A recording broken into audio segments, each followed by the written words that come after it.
5, 4, 3. Welcome to PeaceKeeper Reaction. My name is Nathan. Thank you so much for joining us today, you guys. It's a very special episode. So we're going to be dipping back into some comedy as we check out some more, another clip from the just released comedy special, COVID Lives Are Funny, by Jimmy Dore. So go and find that, watch that. I'm going to watch my second clip. Haven't seen this. It's titled, "Why Weren't We Allowed to Question the COVID Vaccine?" So this is very interesting, as everyone kind of remembers during the time of the pandemic, anyone who kind of questioned things was really kind of berated. Think about people like Joe Rogan, who we just talked about on the last clip of the special, were shouted down, and people saying misinformation, and that's kind of how censorship is going to slowly seep in to our society. If you ask me, it's they'll start labeling things misinformation, and it's like, you know what, government. I'm a big boy. I can read things and I can make my mind up for myself. And that's how it's always been. People are acting like conspiracy theories are new. Well, let me introduce you to JFK. Aliens, Area 51. I mean, come on.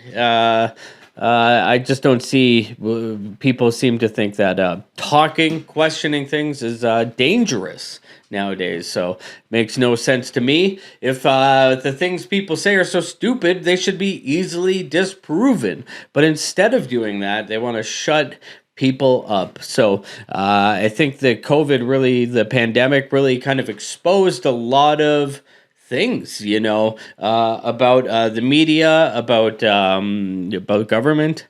It was an interesting time to live through. I feel like people were trying things out, maybe a trial run for something bigger. I don't know. I'm just a guy, just questioning. By the way, the COVID vaccine is safe and effective, and let's go ahead and grab it.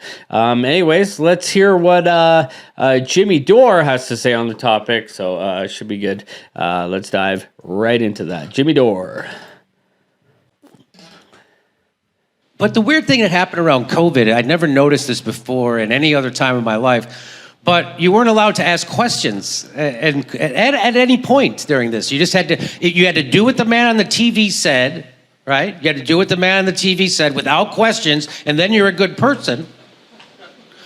But if you question it, then you're a white supremacist Trumper. I'm like, whoa, no. No, I didn't vote for Trump. I just have questions. Jimmy, only dumb people ask questions.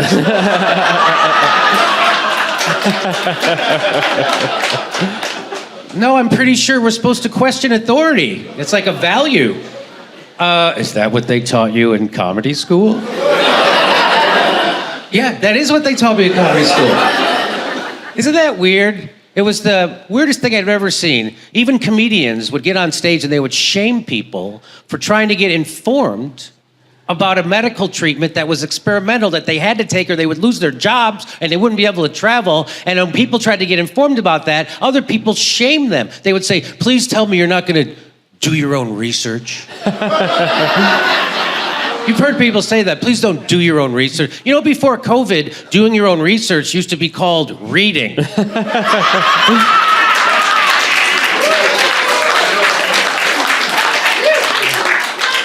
Now you're shaming me for reading? At the behest of Big Pharma? It's like I woke up in the middle of a Bill Hicks bit. Well, looks like we got ourselves a reader.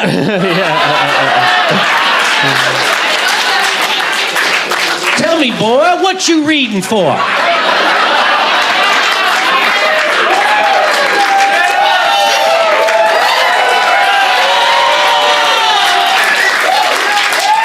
Don't you know everything that needs to be readed's already been readed by a smart person?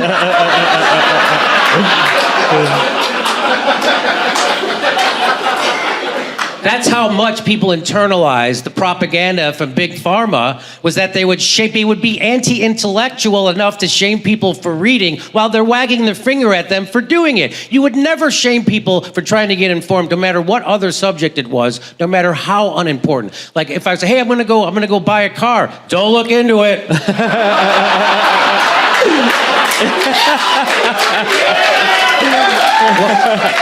Well, how will I know which car to get? Ask the salesman. He's the expert. What are you, Henry Ford?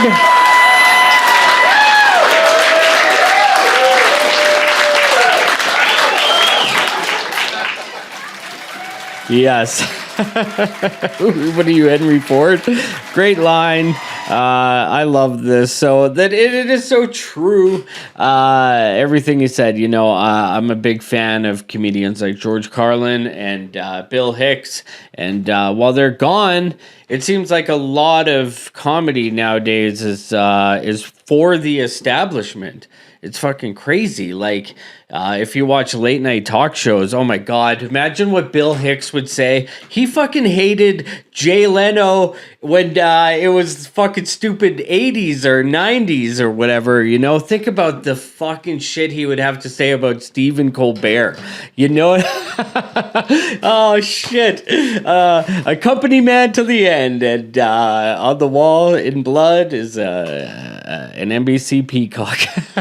It's so classic. But what would you think about comedy these days that actually is for a political party? Like, that's the thing. It's like, yeah, anti-establishment comedy should be against everything. That's why I hate when a political punk rock band, like NoFX or something, is anti-government, and then they're telling you got to vote for Hillary Clinton. It's like, whoa. I thought you were punk rock. That's not punk rock at all.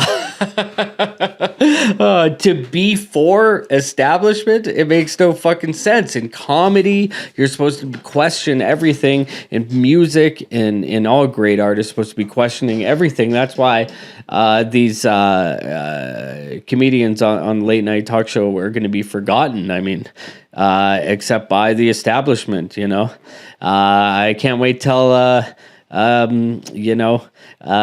Stephen Colbert is accepting his Mark Twain prize for his stupid fucking late night show. Oh man, but Jimmy Dore crushing it, and that is the thing. Whatever you think about, whatever side you're on, you're for lockdowns, against lockdowns, any side that you take in on these issues, and during that time, you should have welcomed debate. You know what I mean? You should welcome discussion on topics that if, you that's the only way things get better. And that's what was being shut down a lot during that time in our lives. So, awesome. So, let me know what you guys think about this or any other topic. And for PeaceKeeper, I'm Nathan. Play safe. I can put my arm back on.